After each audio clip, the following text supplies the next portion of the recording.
नमो अर्हन्ताणं नमो सिद्धाणं नमो आयरीयाणं नमो अध्यायाणं नमो लोये सव्यसाहुणम्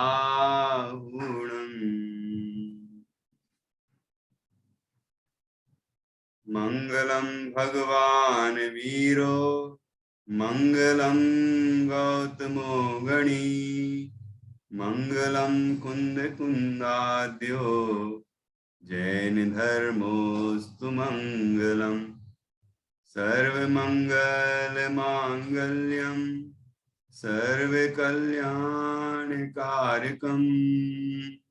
प्रधानम सर्वधर्माणां जैनम जयतु शासनम जैनम जयतु शासनम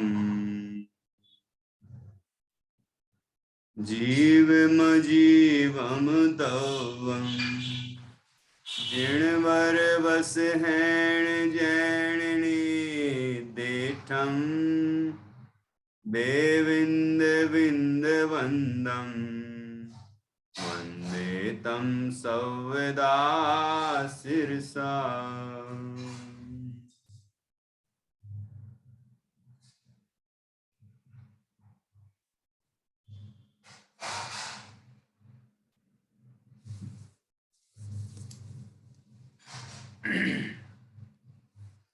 आचार्य श्री नेमिचंद्र सिद्धांति देव द्वारा रचित यह बृहद्रव्य संग्रह नाम का ग्रंथ है। इसकी 18 गाथाओं पर हमारी चर्चा हो चुकी है। आज हम 19वीं गाथा पर चर्चा करेंगे। 19वीं गाथा में आकाश द्रव्य का वर्णन किया गया है। आकाश द्रव्य का स्वरूप इसके पहले चैढ़ाला में और बालबोध आदि में और भी अनेक जगह तत्वार सूत्र वगैरह में हम जान चुके हैं। यहाँ पर कुछ विशेष चर्चा है। जो सामान्य परिभाषा है, उदाहरण है, वह तो वही है, लेकिन कुछ विशिष्ट उदाहरणों से आचार्य अपनी बात इस आकाश द्रव्य के स्वरूप को सुंदर तरीके से स्पष्ट करते हैं। तो वो हम यहाँ समझेंगे और इसके बाद फिर कोशिश करेंगे, यदि आवश्यकता पड़ी तो अगली गाथा भी लेंगे। देखते हैं कितना समय लगता है। 19वीं गाथा है। अजीव द्रव्य का वर्णन 15वीं गाथा से शुरू हुआ। 15वीं गाथा में अजीव द्रव्य के 5 भेद बताए। उसके बाद उद्गल, धर्म और अधर्म द्रव्य की चर्चा हो चुकी। अब आकाश द्रव्य की चर्चा 19वीं गाथा में करते हैं। तो इसे हम पढ़ेंगे।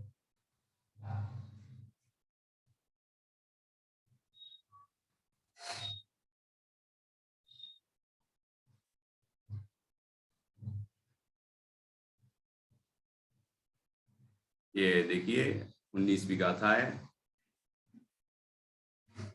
नीचे संस्कृत की छाया है उसकी ही।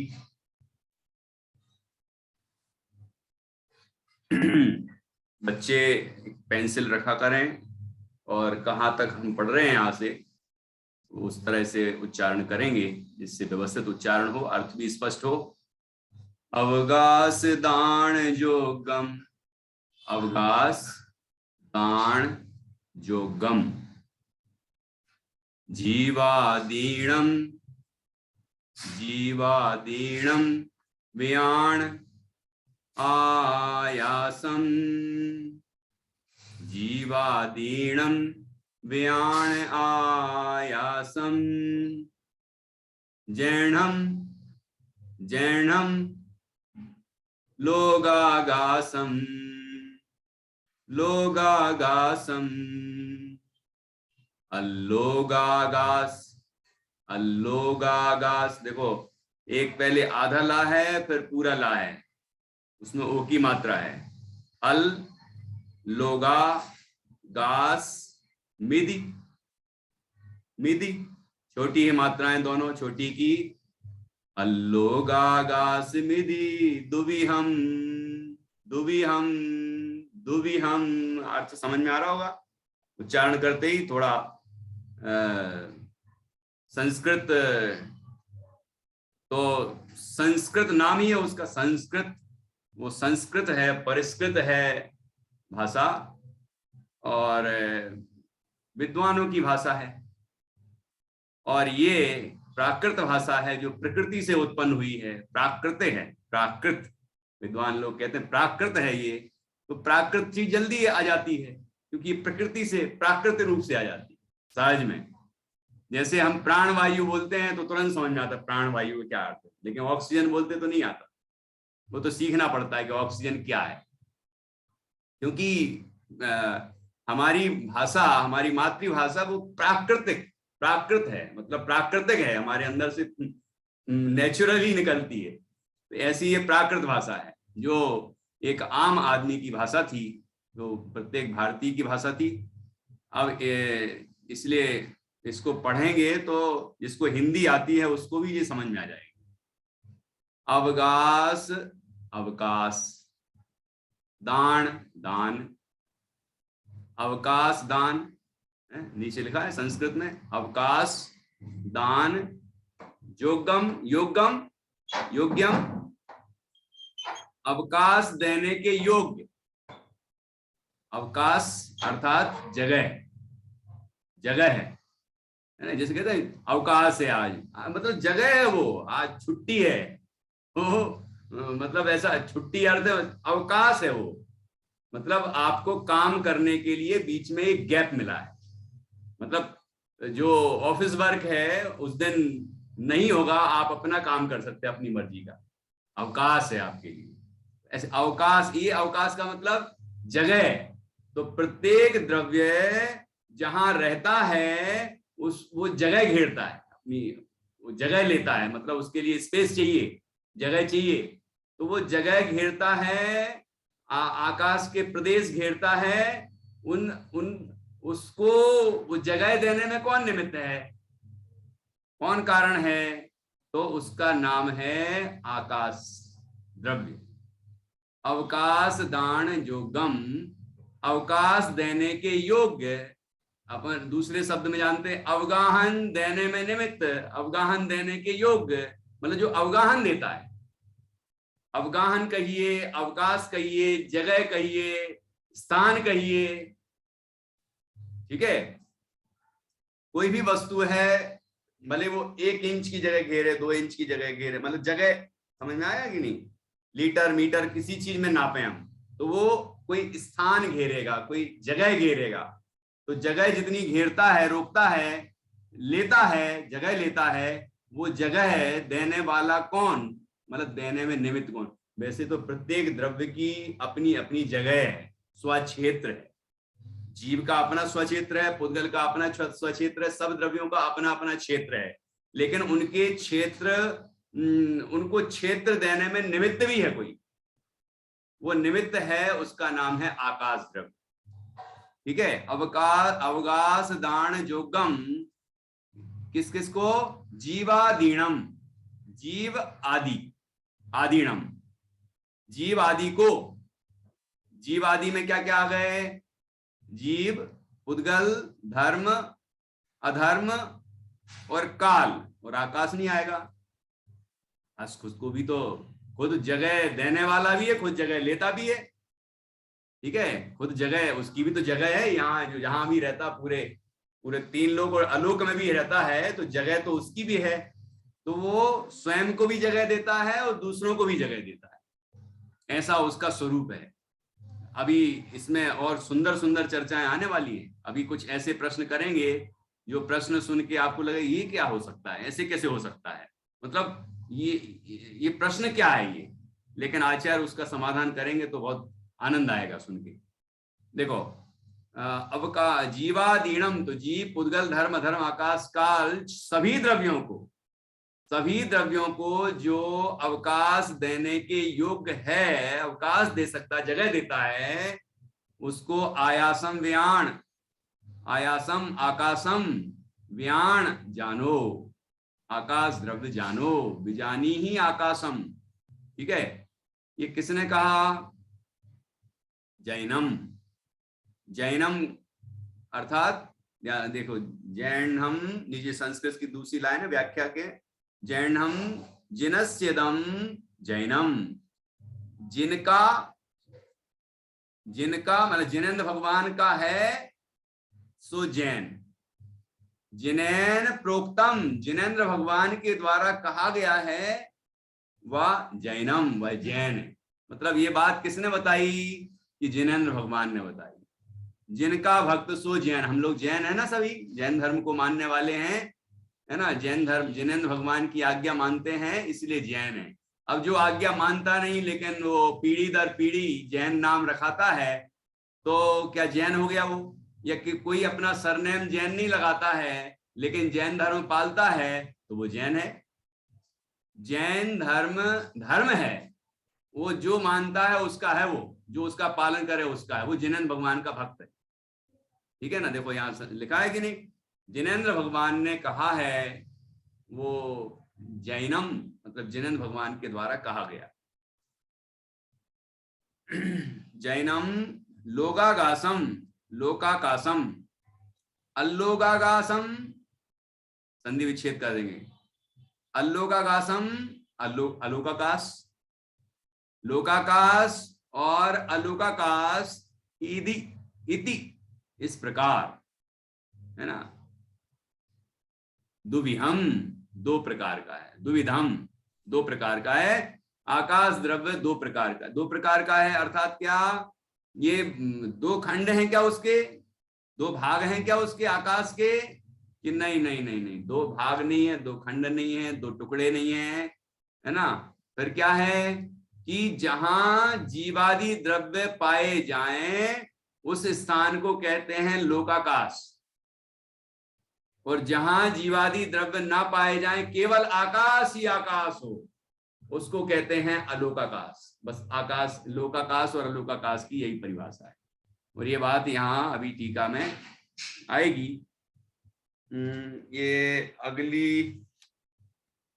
अगली गाथा की टीका में आएगी, क्योंकि अभी अगली गाथा जो आने वाली है ना, उसमें लोकाकाश और अलोकाकाश का व्याख्यान किया है। अभी इस गाथा में तो सिर्फ आकाश द्रव्य का वर्णन है और भेदों का उल्लेख है मात्र, भेदों का स्वरूप अगली गाथा में बताएंगे। मतलब आकाश द्रव्य को वर्णन करने के लिए 19 और 20 ये दो गाथाएं। ठीक है, देखो अभी पहले अपन 19 भी अच्छे से समझते हैं, फिर 20 पे पहुंचेंगे। तो एक ही विषय है आकाश द्रव्य का, तो कोशिश करेंगे कि अगली गाथा भी हो जाए। चलिए, तो इस तरह से आकाश का स्वरूप हुआ। अब इसको हम पढ़ते हैं फिर से गाथा को। अवगास दान जोगम जीवादीनम व्याण आयासम, जैनम लोगागासम अल्लोगागासमिति दुविहम। रश्मि जरा पढ़ो तो एक बार। हाँ बोलो। अवगास दाढ़ जोगम जीवादीडम बियाणे आयासम, जेढ़म लोगागासम अलोगागासमिति दुविहम। बढ़िया। अब ये बच्चे गाएंगे।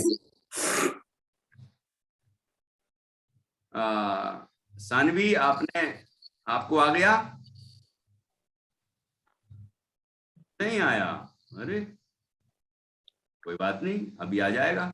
अभी बच्चे गाएंगे तब सुनना ध्यान से। हाँ बोलो। नित्या मैत्री जान्या परिवार।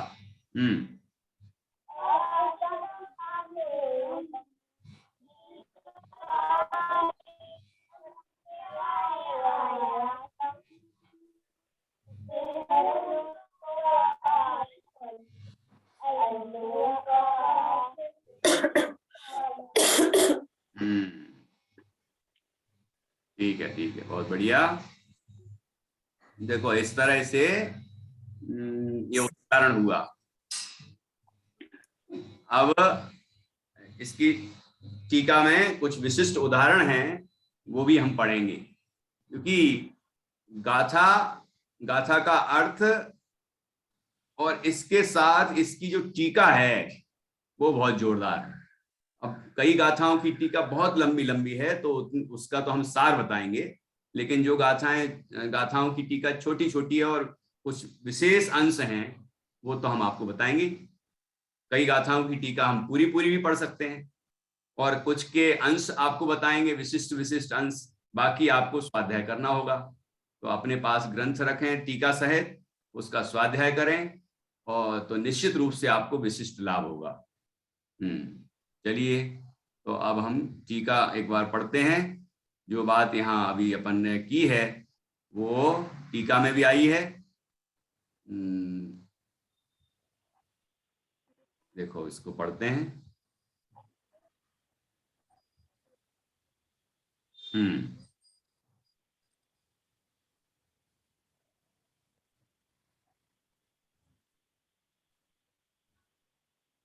ये तो अर्थ ही है, फिर पढ़ लेते हैं, दोहरा जाएगा, दोहरा लेंगे।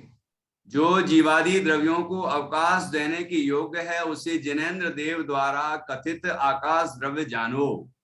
लोकाकाश और अलोकाकाश इस भांति आकाश दो प्रकार का है। ठीक है, हे शिष्य, जिसमें जीवादि को अवकाश देने की योग्यता है, उसे जिनेन्द्र कथित आकाश द्रव्य जानो।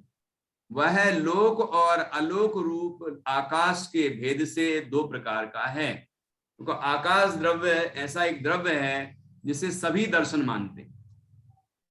अब वो उसका क्या क्या स्वरूप बताते हैं वो अलग विषय हो सकता है, इसलिए आकाश जिनेन्द्र कथित, ठीक है। लेकिन आकाश सभी मानते हैं। आपको पता होगा समय सार जी की 73वीं गाथा है, उसमें आत्मा का स्वरूप बताया जा रहा है। तो उसमें कहा आकाश आदि की भांति, शब्द लिखा है, आत्मा आकाश आदि की भांति एक वस्तु विशेष है। ध्यान है साधना जी दीदी, आकाश आदि की भांति शब्द का प्रयोग किया। मतलब आकाश शब्द, आकाश जो है वो सभी मानते हैं, और आत्मा आकाश जैसा अरूपी है, ऐसी आत्मा भी अरूपी है। जैसे आकाश दिखता नहीं है लेकिन फिर भी है, मानते हैं सभी, ऐसे ही आत्मा आंखों से नहीं दिखता लेकिन है, वो ज्ञान स्वरूप है। आत्मा ज्ञान स्वरूप तत्व है, वो अनुभव में आता है। ठीक है, अब देखिए इसका विस्तार करते हैं। वह लोक और अलोक रूप आकाश के भेद से दो प्रकार का है। अब इसका विस्तार कहा जाता है। सहज शुद्ध सुखामृत रस के आस्वाद वाले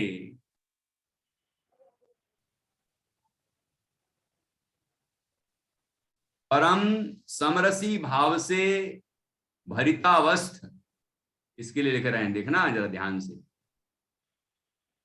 केवल ज्ञानादि अनंत गुण के आधार रूप लोकाकाश प्रमाण असंख्यात निज शुद्ध प्रदेशों में यद्यपि निश्चय से सिद्ध भगवंत रहते हैं, तो भी उपचरित असद्भुत व्यवहार नय से सिद्ध भगवान मोक्ष शिला पर रहते हैं, ऐसा कहा जाता है।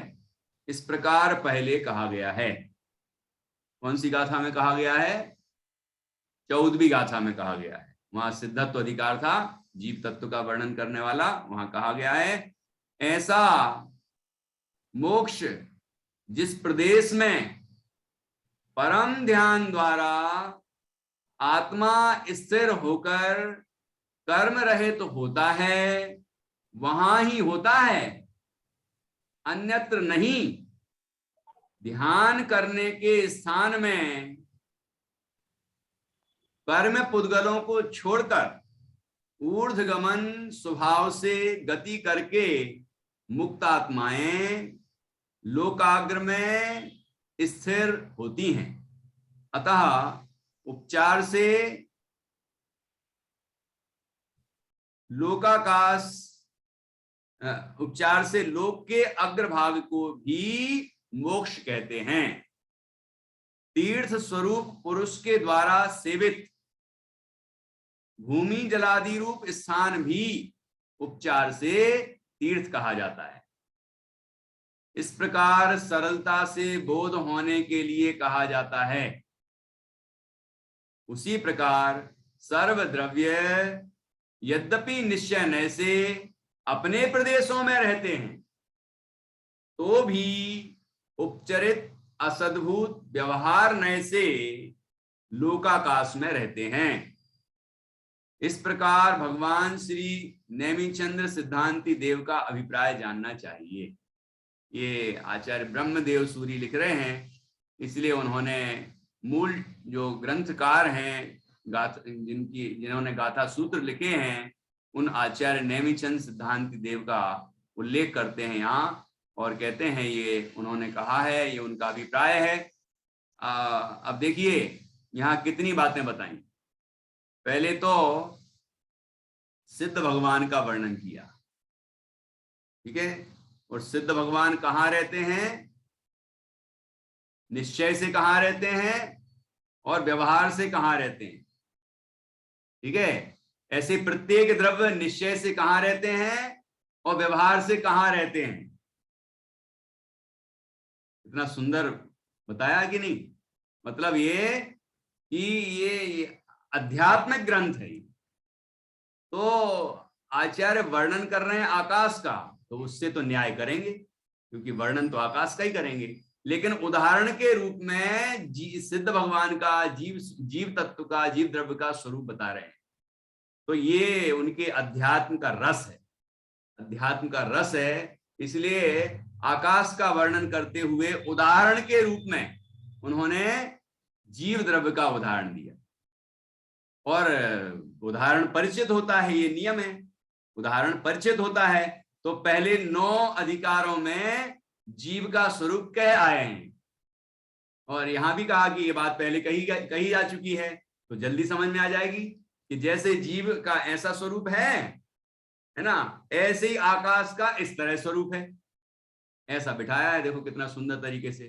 फिर से देखिए, यहां पहले सिद्ध भगवान का स्वरूप बताया, क्या शब्द प्रयोग किए हैं, सहज शुद्ध सुखामृत रस के आस्वाद वाले। कौन सा सुख का रसास्वादन करते हैं, सहज। सहज तो एक सहज का अर्थ होता है स्वाभाविक, और सहज का अर्थ होता है सह प्लस ज अर्थात उत्पन्न। जैसे जलज, जल से उत्पन्न, तो जल से उत्पन्न होता है उसको क्या कहते हैं, जलज, मतलब कमल। पंकज, पंख से उत्पन्न होता है, पंख थोड़ा और नीचे जाओ तो जड़ देखो कहाँ है, कीचड़ में होती है, तो उसको कहते हैं पंकज, है ना। ऐसे ज मतलब उत्पन्न होता है, किसी चीज से उत्पन्न। तो यहाँ सह प्लस ज, सह अर्थात एक साथ में, ज अर्थात उत्पन्न, साथ में उत्पन्न होता है। क्या होता है, ज्ञान और सुख दोनों एक साथ उत्पन्न होते हैं। जिसको ज्ञान है लेकिन सुख नहीं आ रहा है, इसका मतलब वो ज्ञान सही नहीं है। जिस कोई कह रहा है कि मुझे सुख आ रहा है लेकिन ज्ञान नहीं है, तो ये हो ही नहीं सकता। ये ज्ञान और आनंद दोनों साथ में उत्पन्न होते हैं। स्वभाव में तो साथ में है ही, ज्ञानानंद स्वभावी हूं, लेकिन जब ज्ञानानंद स्वभावी का अनुभव करता है तो ज्ञान भी होता है आत्मा का, और वैसे ही आनंद भी पैदा होता है तत्काल। तो ऐसा सहज, सहज शुद्ध सुखामृत, सुखरूपी अमृत रस के आस्वाद वाले, जो उसका स्वाद लेते हैं, रस चखते हैं, ऐसे स्वाद वाले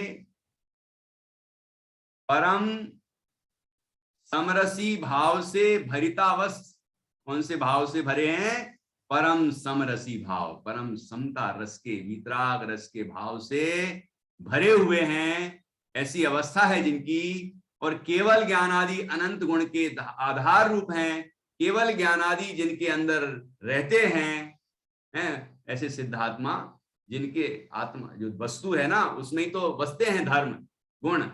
तो केवल ज्ञानादि अनंत गुण के आधार रूप लोकाकाश प्रमाण असंख्यात निज शुद्ध प्रदेशों में।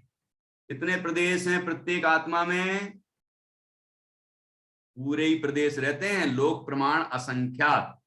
वो बात अलग है कि संकोच हो जाता है, विस्तार हो जाता है, तो विस्तार लोक प्रमाण असंख्य, मतलब लोक प्रमाण ही होगा, संख्यात प्रदेश ही लोक प्रमाण है ना। और संकोच हो जाए तो वो बिल्कुल असंख्यात प्रदेशों में ही रहेगा, उससे कम में तो रह ही नहीं सकता जीव। ये बात अपन पहले स्वदेह प्रमाणत्व अधिकार में समझ आए हैं। तो वहां भी लब्ध पर्याप्तक निगोदिया जीव असंख्यात प्रदेशों में रहता है, लेकिन निश्चय से तो असंख्यात प्रदेश ही होते हैं। भले ही व्यवहार से उतनी जगह में रह रहा है, वो भी असंख्यात प्रदेश हैं, लेकिन वो लोक प्रमाण असंख्यात तो नहीं है ना, आकाश की अपेक्षा देखा जाए तो यहाँ भी निश्चय की बात कही है कि प्रत्येक आत्मा में जैसे लोक प्रमाण असंख्यात प्रदेश है, तो भगवान सिद्ध के भी तो उतने ही हैं, वो भी तो जीव हैं, उनकी भी चर्चा जीवत्व अधिकार में, मतलब जीव के स्वरूप में 9 अधिकारों में आई, सिद्धत्व अधिकार में। तो लोक प्रमाण, लोकाकाश प्रमाण असंख्यात निज, वो सिद्ध भगवान वो अपने निज शुद्ध प्रदेशों में, यद्यपि निश्चय नय से सिद्ध भगवंत रहते हैं। कहाँ रहते हैं भगवान सिद्ध? कि अपने शुद्ध असंख्यात प्रदेशों में, लोक प्रमाण असंख्यात प्रदेशों में रहते हैं, अपने प्रदेशों, स्वक्षेत्र में रहते हैं, अपने प्रदेशों में रहते हैं, आत्म प्रदेशों में। ये तो निश्चय है, प्रत्येक द्रव्य अपने अपने में रहता है, ये आगे बताया है। तो सिद्ध भगवान भी अपने प्रदेशों में ही रहते हैं निश्चय से, तो भी उससे आचार्य इनकार नहीं करते हैं, जो व्यवहार है तो भी उपचरित असद्भूत व्यवहार नय से। उपचरित क्यों? क्योंकि वो परद्रव्य है। असद्भूत, वो आत्मा में सद्भूत नहीं है, आत्मा में नहीं है, वो आकाश द्रव्य। उपचरित असद्भूत व्यवहार नय से सिद्ध भगवान मोक्ष शिला पर रहते हैं। यहाँ मोक्ष शिला की बात है। मोक्ष शिला अर्थात सिद्ध शिला, जिसको हम सिद्ध शिला कहते हैं ना, वो तो बाहर ही है ना सिद्ध शिला। ऐसी सिद्ध शिला है, वास्तव में सिद्ध शिला के ऊपर तो विराजमान होते नहीं भगवान। सिद्ध शिला से ऊपर, सिद्ध शिला से ऊपर, ये सिद्ध शिला, ये है सिद्ध शिला, लेकिन उस प्रमाण जगह में रहेंगे, लेकिन सिद्ध शिला के ऊपर नहीं बैठते, सिद्ध शिला के ऊपर विराजमान होते। मतलब लोक का जो अग्रभाग है 45 लाख योजन का, 45 लाख योजन का सिद्ध क्षेत्र है, सिद्धों का रहने का स्थान है। 45 लाख योजन की ही सिद्ध शिला है, और 45 लाख योजन का ही ये 2.5 द्वीप है, ठीक है, जहां से जीव मोक्ष जाते हैं, मनुष्य क्षेत्र। तो 2.5 द्वीप के प्रत्येक हिस्से से जीव मतलब मनुष्य मोक्ष प्राप्त करते हैं। तो जहां से भी करते हैं सीधे ऊपर, सीधे सिद्धालय में जाके विराजमान हो जाते हैं, क्योंकि मनुष्य क्षेत्र भी उतने ही विस्तार वाला है, सिद्धशिला भी उतने ही विस्तार वाली है, और सिद्धालय भी उतने ही विस्तार वाला है, ठीक है ना। तो यहाँ सिद्धशिला की बात कही, वो आकाश के प्रदेश नहीं, सिद्धशिला। तो सिद्धशिला की बात कही, और उपचरित असद्भुत व्यवहार नय से सिद्ध भगवान मोक्ष शिला पर रहते हैं, ऐसा कहा जाता है। ये हो गया उदाहरण, ये उदाहरण है पूरा, कि यद्यपि सिद्ध भगवान अपने प्रदेशों में रहते हैं, लेकिन कहा जाता है कि भगवान सिद्धशिला पर रहते हैं। आया संक्षेप में ख्याल में? ये व्यवहार है। ऐसे ही इस प्रकार पहले कहा गया है ना, ऐसा मोक्ष जिस प्रदेश में परम ध्यान द्वारा आत्मा स्थिर होकर कर्म रहित होता है, वहां ही होता है, अन्यत्र नहीं। अब देखो क्या कहते हैं, मोक्ष कहाँ होता है रश्मि? मोक्ष कहाँ होता है?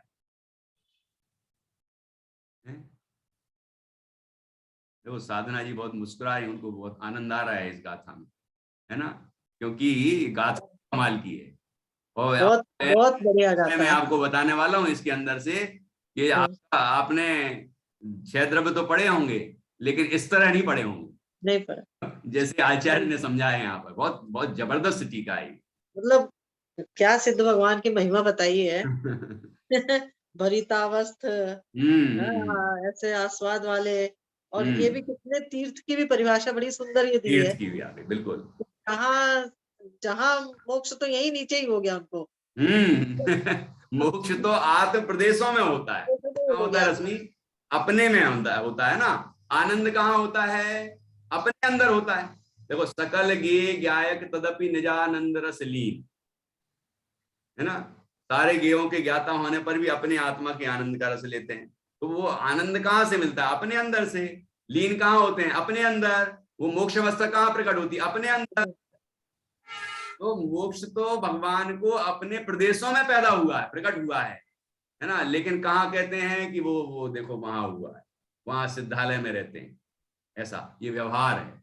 देखो यहाँ पर कितनी सुंदर चर्चा की है कि ऐसा मोक्ष जिस प्रदेश में परम ध्यान द्वारा, कौन सा ध्यान? परम ध्यान, ये धर्म ध्यान, और फिर उसके भी ऊपर शुक्ल ध्यान द्वारा आत्मा स्थिर होकर अपने आत्मा में स्थिर होता है, कर्म रहित होता है। वो प्रदेशों में कर्म रहित हो जाता है। आत्म प्रदेश जो है कर्म रहित हो गए, आत्मा के प्रदेशों में कोई कर्म नहीं रहता। ऐसा मोक्ष जिस प्रदेश में परम ध्यान द्वारा आत्मा स्थिर होकर कर्म रहित होता है, वहां ही होता है। आत्मा में ही मोक्ष होता है, आत्मा में ही आनंद होता है। लेकिन हम कहते हैं सिद्धालय में होता है।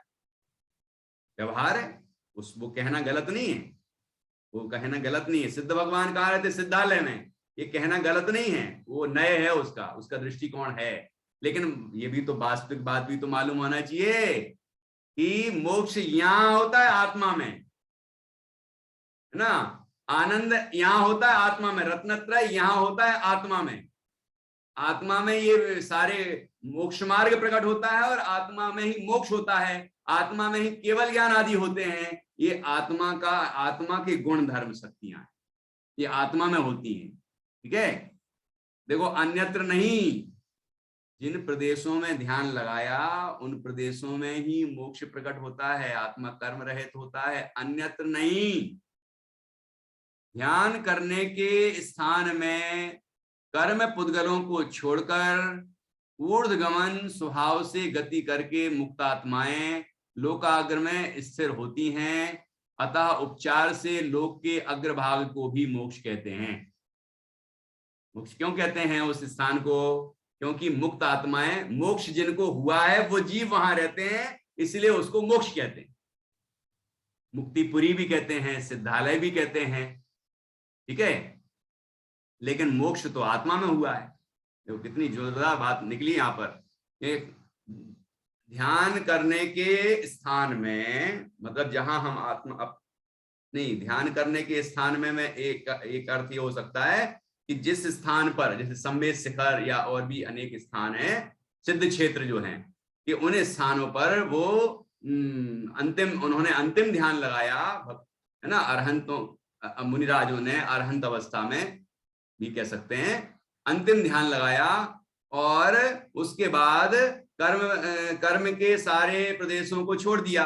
मतलब कर्म पुद्गलों का अभाव हो गया, 8 कर्मों का क्षय हो गया, और फिर सीधा ऊर्ध्वगमन स्वभाव होने से, जो अपन ने 14वीं गाथा में पढ़ा था, ऊर्ध्वगमन स्वभाव, उससे सिद्ध आत्मा जैसे ही कर्म रहित हुआ और वैसे ही ऊपर की तरफ गमन करता हुआ कहां तक गया? कि लोक के अग्रभाग तक, उसके आगे नहीं जा सकता। वहीं लोक के अग्रभाग में जाके स्थित हो गए, क्योंकि उसके आगे धर्मास्तिकाय अभावात, निमित्त का भी अभाव है। आत्मा की भी वहीं तक की तत्समय की योग्यता है। ठीक है, ऐसा ही योग है। इसलिए इस पर व्यर्थ बातें नहीं करना चाहिए, हैं कि निमित्त की बात कर दी, निमित्त की शक्ति बता दी। निमित्त की शक्ति भी है, लेकिन निमित्त की शक्ति दूसरे द्रव्य में नहीं है। तो उस निमित्त ने रोका नहीं है भगवान को, है ना। रोकता तो कहते कि निमित्त की शक्ति, लेकिन निमित्त नहीं है इसलिए नहीं गए, ये बात भी बहुत महत्वपूर्ण है। इसका मतलब कि निमित्त और उपादान, वस्तु अपने उपादान से अपना कार्य करती है, लेकिन निमित्त की भी मौजूदगी अनिवार्य होती है। इतनी बात तो पूरी दृढ़ता से स्वीकार करनी पड़ेगी कि नहीं। तो वहीं सिद्धालय में जाके, लोक के अग्रभाग में जाके विराजमान हो जाते हैं। जो मुक्त आत्माएं हैं, जिनको मोक्ष हुआ है, वो वहां पर विराजमान रहते हैं। इसलिए उस स्थान को उपचार से, व्यवहार से मोक्ष कहते हैं।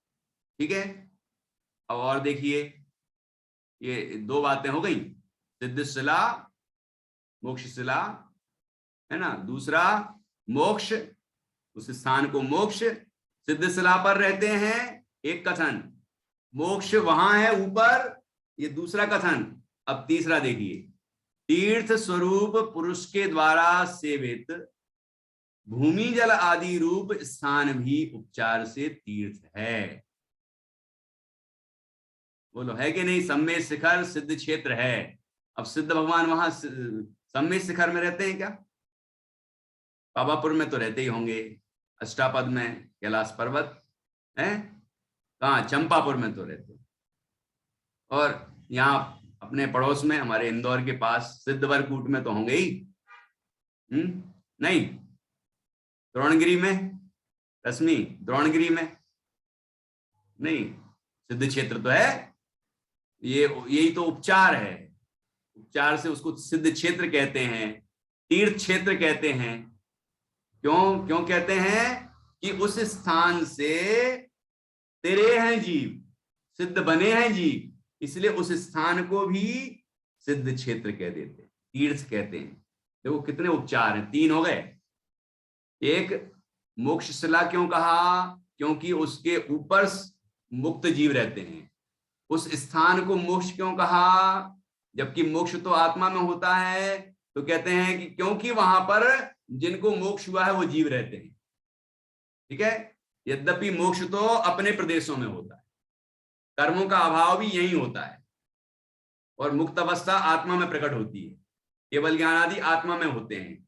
ठीक है, और अपने प्रदेशों में रहते हैं भगवान, लेकिन ये उपचार है।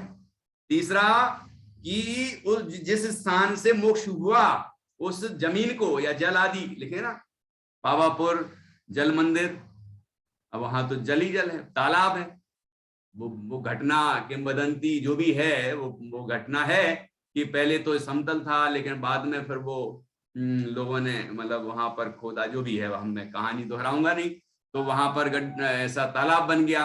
अब जो भी घटना घटी हो, लेकिन यहाँ जलादि भी है, क्योंकि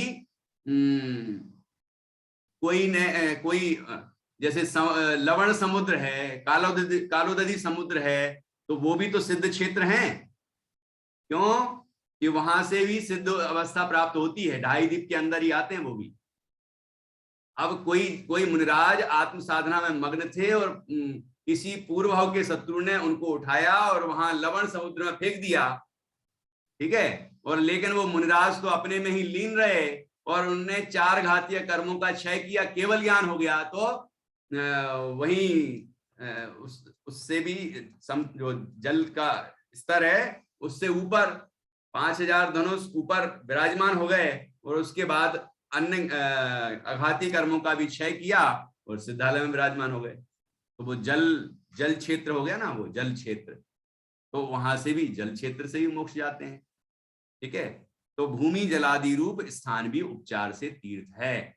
तो वो 3 बातें कही। इस प्रकार सरलता से बोध होने के लिए कहा जाता है, सरलता से बोध होने के लिए कहा जाता है, कि हमें समझ में आए कि सिद्ध कहाँ रहते हैं, कि वहां ऊपर रहते हैं सिद्धालय में है। वो सिद्ध शिला क्यों है, मोक्ष शिला क्यों? कि वहां मोक्ष, उस पर जिनको मोक्ष हो जाता है वो वहां रहते हैं। अब वो उस पर कहाँ रहते हैं बताओ?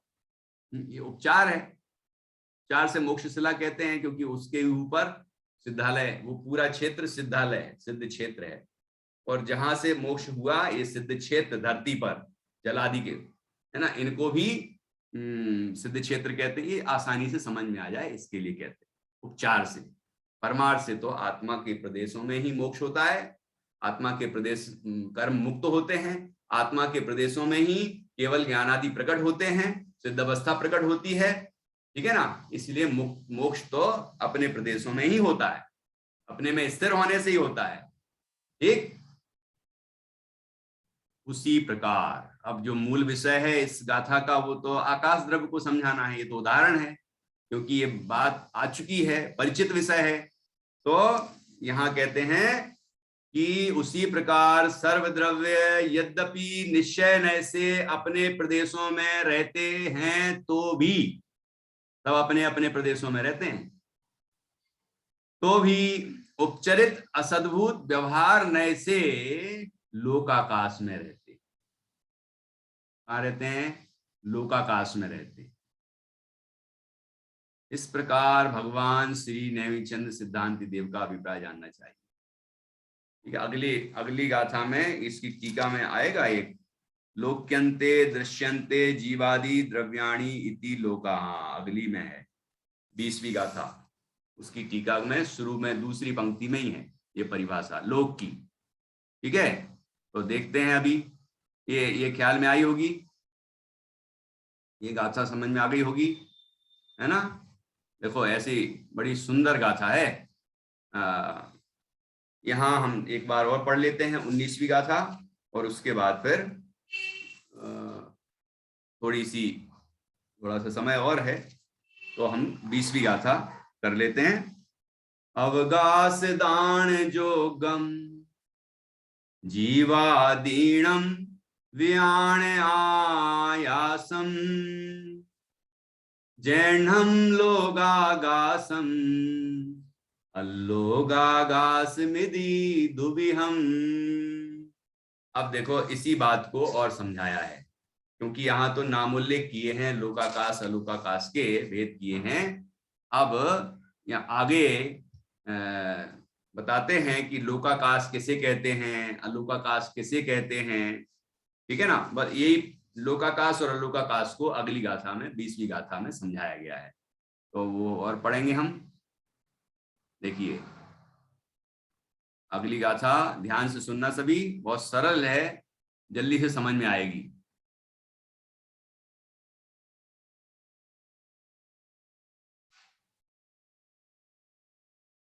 गाथा ऊपर है यहाँ, 20 ये तमेव लोकाकाशम विशेषण धृणयति, उसको ही लोकाकाश को ही, उस लोकाकाश को ही विशेष रूप से दृढ़ करते हैं, पक्का करते हैं। अब धम्मा धम्मा कालो, जानना ध्यान से सुनो नित्या, ये जो चिन्ह दिख रहा है धम्मा और धम्मा के बीच में, ये अवग्रह चिन्ह कहलाता है। एस जैसा बना है ना, एस जैसा, तो ये चिन्ह कहलाता है अवग्रह।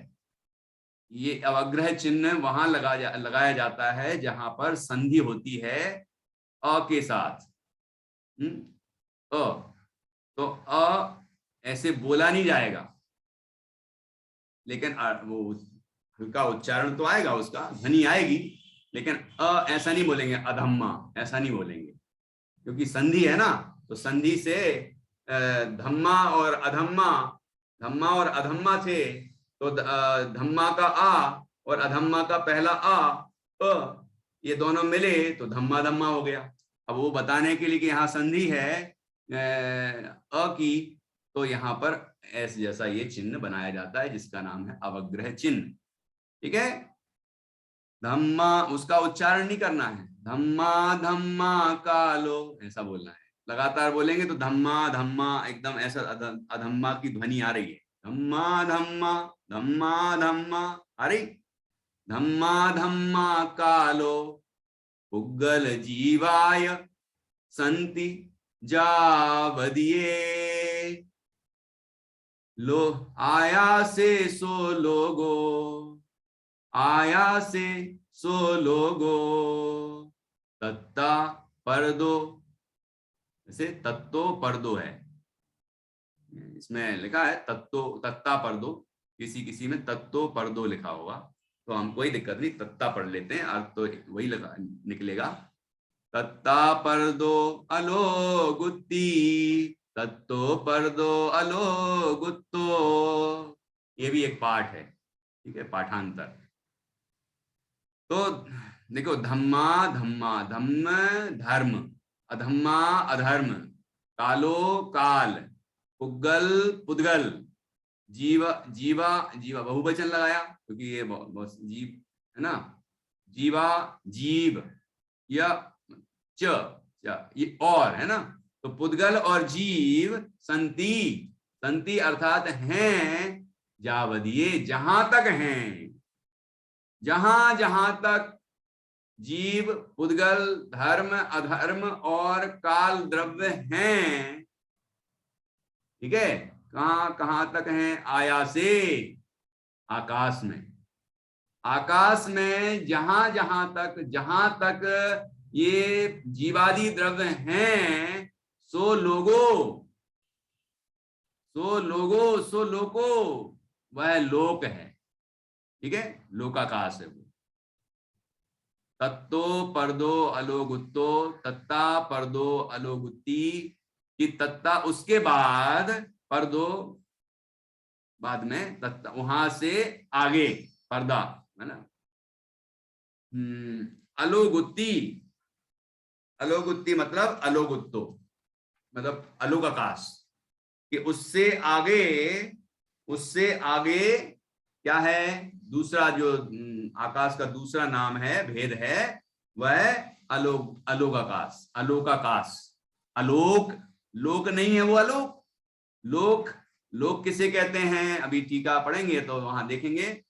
तो इस तरह से यहाँ ये 5 द्रव्य, सभी द्रव्यों के नाम लिए, जीव, पुद्गल, धर्म, अधर्म और काल द्रव्य, जिस आकाश में, आकाश के जहां जहां तक रहते हैं, उसे लोकाकाश कहते हैं, उसे लोक कहते हैं, और उसके आगे के आकाश को अलोक कहते हैं, तो अलोकाकाश कहते हैं। बस ये बात कही है यहां। अब देखिए अर्थ, धर्म गाथा, धर्म, अधर्म, काल, पुद्गल और जीव, ये 5 द्रव्य जितने आकाश में रहते हैं वह लोकाकाश है। उस लोकाकाश से बाहर अलोकाकाश है। ठीक है, धर्म, अधर्म, काल, पुद्गल और जीव जितने आकाश में हैं वह लोकाकाश है। कहा भी है कि जहां जीवादि पदार्थ देखने में आते हैं वह लोक है। उस लोकाकाश से बाहर अनंत आकाश है, वह अलोकाकाश है। आपको पता है कि वह अनंत आकाश कितना अनंत है? क्यों जानने आप, पता है? ऐसा कहा गया है, आज जब लोकाकाश का वर्णन शुरू करते हैं ना, लोक का, 3 लोक का, तो 3 लोक का वर्णन करते हैं तो पहले तो आकाश से वर्णन करते हैं। अनंत आकाश के मध्य में, सिंधु में बिंदु के जैसा ये 3 लोक है। मतलब ये 3 लोक का वर्णन पढ़ो तो महीनों लग जाएंगे, और इतना बड़ा जो 3 लोक का विस्तार है वो अनंत अलोकाकाश के सामने कितना है? बिंदु के समान है। सिंधु में बिंदु मतलब महासागर, समुद्र में एक बूंद के समान है। तो आप सोचिए कि वो आकाश कितना बड़ा होगा, कितना बड़ा होगा, सोचो। ठीक है, तो ऐसा, अब ये मत कहना कि नहीं इतना बड़ा आकाश कैसे हो सकता है, मैं तो मानूंगा ही नहीं, है ना। नहीं तो फिर वो मुझे वो मेंढक वाला उदाहरण देना पड़ेगा, बच्चों को याद है वो कूप मंडूक वाला उदाहरण है ना, वो देना पड़ेगा। हाथ पसारे पांव पसारे, हैं मैत्री, याद आया? हाँ सुनाओ जरा। हाथ पसारे पांव पसारे और पसारा गात, उससे बड़ा समुद्र है तो कान सुनन की बात। तो ठीक, उससे बड़ा समुद्र है तो कहान सुनन की बात। अब वो कहानी मैं बाद में कभी सुनाऊंगा, अभी नहीं सुनाऊंगा। तो अभी देखो यहाँ ये कह रहे हैं, ये भगवान जिनेंद्र की वाणी है, वीतराग सर्वज्ञ परमात्मा। ठीक है ना, यहाँ कल्पनाएं नहीं चलती, जो है वही कहा गया है। अब देखो इसकी परिभाषा संस्कृत में ऊपर दी है यहाँ, ये देखिए। इस संस्कृत व्याख्या शुरू हुई है दूसरी पंक्ति, लोक्यन्ते दृश्यन्ते, देखो मैं वहीं निकाल के रखता, ये देखिए दूसरी पंक्ति देखिए, लोक्यन्ते दृश्यन्ते जीवादि पदार्था यत्र स लोक इति। ये दूसरी पंक्ति पहले शब्द के बाद लिखा है कि जहां जीवादि पदार्थ दिखाई देते हैं उसे लोक कहते हैं। ठीक है, अब देखो यहां आगे, यहां सोम नामक राजश्रेष्ठी प्रश्न करता है, हे भगवान, केवल ज्ञान के अनंतवे भाग प्रमाण आकाश द्रव्य है, उसके भी अनंतवे भाग में सर्व मध्यम प्रदेश में बीच में लोकाकाश है, जो अभी आपको बताया था, वो प्रश्नकर्ता ने पूछ रहे हैं, और वह अनादि अनंत है। ध्यान से सुनना, किसी भी विशिष्ट पुरुष द्वारा न रचा गया है, न नष्ट होता है, न धारण किया जाता है और न रक्षा किया जाता है, तथा वह असंख्यात प्रदेशी है, लोकाकाश। ठीक है, उस असंख्यात प्रदेशी लोक में अनंत जीव, उनसे भी अनंत गुणे पुद्गल, लोकाकाश प्रमाण असंख्यात काल द्रव्य, प्रत्येक लोकाकाश प्रमाण ऐसे धर्म द्रव्य और अधर्म द्रव्य, दो द्रव्य, ये पदार्थ किस प्रकार अवकाश प्राप्त करते हैं? ये लोकाकाश में इतने सारे पदार्थ कैसे रहते हैं? भगवान उत्तर देते हैं, एक दीपक के प्रकाश में अनेक दीपकों का प्रकाश। पहला उदाहरण, एक गूढ़ रस के शीशी में बहुत सा स्वर्ण। तीसरा, राख से भरे घड़े में सुई और ऊंटनी का दूध। जिस प्रकार समा जाता है, तीन उदाहरण दिए, इत्यादि दृष्टांत से विशिष्ट अवगाहन शक्ति के कारण असंख्यात प्रदेशी लोक में भी पूर्वोक्त पदार्थों के अवकाश में विरोध नहीं आता है, तथा यदि इस प्रकार की अवगाहन शक्ति न हो तो लोक के असंख्य प्रदेशों में असंख्य परमाणुओं का ही समावेश होता, और ऐसा होने पर जिस प्रकार शुद्ध निश्चय से शक्ति रूप से सब जीव निरावरण और शुद्ध बुद्ध एक स्वभाव युक्त हैं, उसी प्रकार व्यक्ति रूप से व्यवहार नए से भी हो जाते। परंतु ऐसा तो है नहीं, क्योंकि प्रत्यक्ष और आगम दोनों प्रकार से उसमें विरोध है। इस प्रकार आकाश द्रव्य के प्रतिपादन रूप से दो गाथाएं समाप्त हुई। क्या बताया है उदाहरण? यहाँ एक आखिरी बात जो कही है वो तो ये है कि यदि दो इस तरह से नए विवक्षा ना होती, दृष्टिकोण ना होते, कथन के अलग अलग तरीके ना होते, तो फिर जब ये कहा कि शक्ति रूप से तो प्रत्येक आत्मा निरावरण है, शुद्ध बुद्ध एक स्वभाव वाला है, तो पर्याय रूप से भी हो जाता। जो द्रव्य रूप से कहा था वही पर्याय रूप से भी हो जाएगा कि नहीं नहीं, वो तो शुद्ध निश्चय ने से कहा था, वो दृष्टि के लिए कहा था, दृष्टि करने लायक है ऐसा तत्व, है ना। पर्याय को गौण करके, नो कर्म द्रव्य कर्म भाव कर्म है, अभी उनको गौण करके कहा था द्रव्य स्वभाव से, ठीक है ना। लेकिन यदि व्यवहार नए से भी व्यक्ति रूप से भी ऐसा ही मान लिया जाए तो वो प्रत्यक्ष और आगम से दोनों से विरोध खाएगा। ऐसे ही ये निरूपण होता है। ये निरूपण जो है ये उसी तरह है। अब तीन लोक है, लोक लोकाकाश असंख्यात प्रदेश हैं, उसमें लोक प्रमाण असंख्यात प्रदेश हैं। तो लोक प्रमाण असंख्यात प्रदेश में यदि एक एक परमाणु रहे एक एक प्रदेश में, तो फिर तो लोक प्रमाण असंख्यात प्रदेश बस परमाणु ही आ पाएंगे, पर इतने सारे द्रव्य कैसे आएंगे? लेकिन ऐसा नहीं है, उसमें अवगाहन शक्ति है। उस अवगाहन शक्ति के कारण अनेक द्रव्यों को वो स्थान देने में सक्षम है। उसके लिए 3 उदाहरण दिए हैं, है ना। 3 उदाहरण, ये तो लौकिक उदाहरण है ना, इसको ये तो समझ में आने वाले हैं। जब ये बात समझ में आ सकती है तो वो बात भी स्वीकार करनी है। कि पहला उदाहरण क्या दिया, एक दीपक के प्रकाश में अनेक दीपकों का प्रकाश समा जाता है। कैसे समाता है? जैसे एक दीपक रखा है कमरे में, फिर आपने दूसरा जला दिया, फिर आपने तीसरा जला दिया, फिर आपने 10, 20, 50 जला दिए, तो एक दीपक का प्रकाश ही बहुत था। अब दूसरे बहुत सारे जला दिए तो प्रकाशमान है वो कक्ष, ठीक है। लेकिन सबका प्रकाश मिल गया क्या आपस में? मिला तो नहीं, सब अलग अलग है। एक दीपक उठा के ले जाओ, सबका प्रकाश उसके साथ ही चला जाएगा। तो यहां तो ये कहना है कि एक दीपक के प्रकाश में अन्य दीपक का प्रकाश समा जाता है, उसमें ये क्षमता है समाहित करने की, लेकिन एक दूसरे में मिलते नहीं है। ये कमाल है।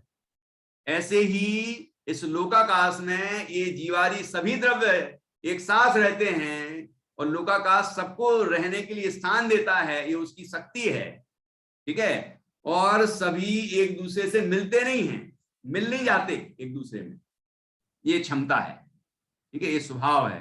पहला उदाहरण। दूसरा क्या दिया, एक गूढ़ रस के शीशी में बहुत सा स्वर्ण। क्या मतलब? जैसे एक शीशी है ना, उसके अंदर गूढ़ रसायन है स्वर्ण बनाने का। तो एक शीशी रसायन है, लेकिन बहुत सा स्वर्ण कैसे? इस शक्ति रूप में कि वो जितने लोहे पर लगाया जाएगा, मैं अपनी समझ से बोल रहा हूं, लोहे से ही सोना बनता प्राय, तो उस पर लोहे पर लगाया जाएगा तो क्या होगा? वो सोना बनता जाएगा, बनता जाएगा, बनता जाएगा, तो इतना सारा स्वर्ण हो जाएगा। तो वो उतनी सी शीशी में जो गूढ़ रस, स्वर्ण रस भरा हुआ है, उसमें कितना सोना बनाने की क्षमता है, कितना सारा। ये एक उदाहरण है। एक गूढ़ रस के शीशी में बहुत सा स्वर्ण, ठीक है, उसमें इतनी क्षमता है स्वर्ण बनाने की। अब तीसरा उदाहरण दिया, राख से भरे घड़े में। देखो एक घड़ा है, उसमें राख भरी हुई है, ठसाठस भर दो अच्छी, बिल्कुल, है ना, एकदम बढ़िया ठास के भर दो कि कोई चीज जा नहीं सके, इतनी ठास दी। उसके बाद उसमें अब भले ही इतना ठूस के भर दिया है, दबा के, लेकिन सुई चली जाएगी उसमें, है ना, कोमल है वो सुई। गड़ाते जाओ, बहुत सारी सुइयां उसके अंदर चली जाएंगी कि नहीं जाएंगी?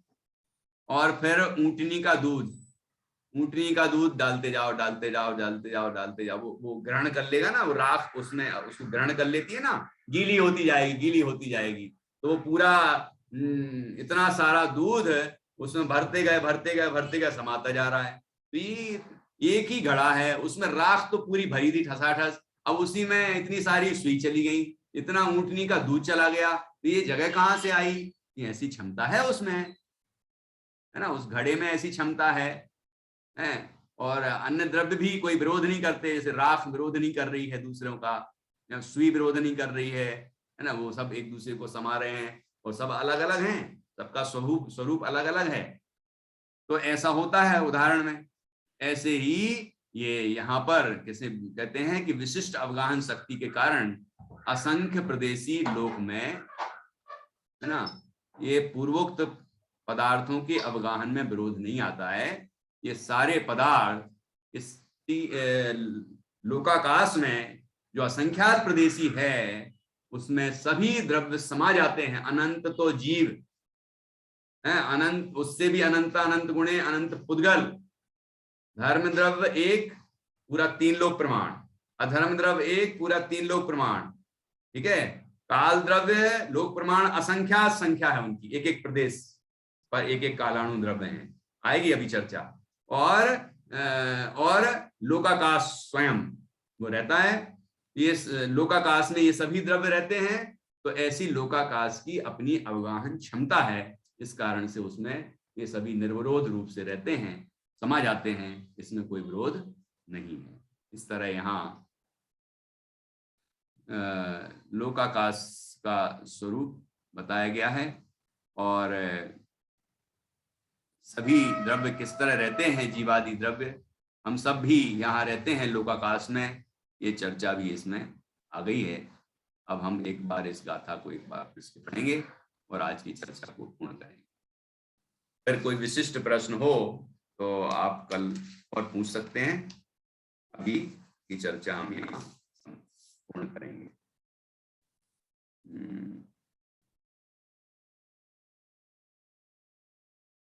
व्यक्ति रूप से, हाँ ठीक है, हो गया। आखिरी में जो उदाहरण आया था ना, जिस प्रकार शुद्ध निश्चय ऐसे शक्ति रूप से सब जीव निरावरण और शुद्ध बुद्ध एक स्वभाव युक्त हैं, उसी प्रकार व्यक्ति रूप से व्यवहार नए से भी हो जाते, परंतु ऐसा तो नहीं, क्योंकि प्रत्यक्ष और आगम दोनों प्रकार से उसमें विरोध आता है। इस तरह यहाँ आध्यात्मिक चर्चा भी आ गई उदाहरण के माध्यम से। ठीक है, चलिए अब गाथा पढ़ेंगे एक बार। धम्मा धम्मा कालो पुग्गल जीवाय संति जावदिये, आया से सो लोगो तत्ता पर दो अलो गुत्ती।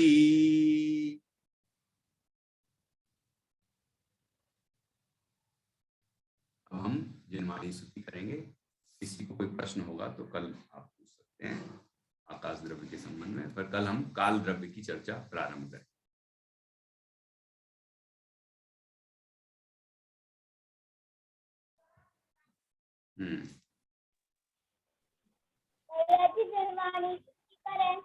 हाँ हाँ करिए।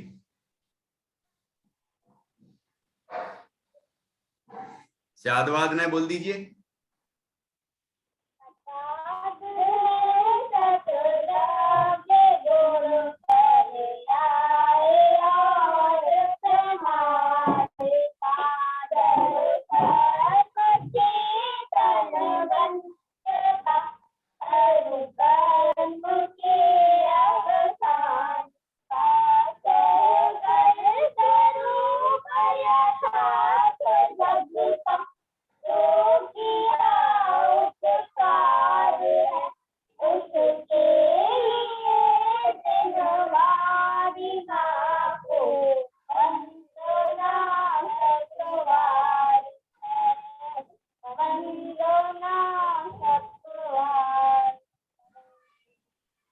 बोले द्वादशांग जिनवाणी माता की जय।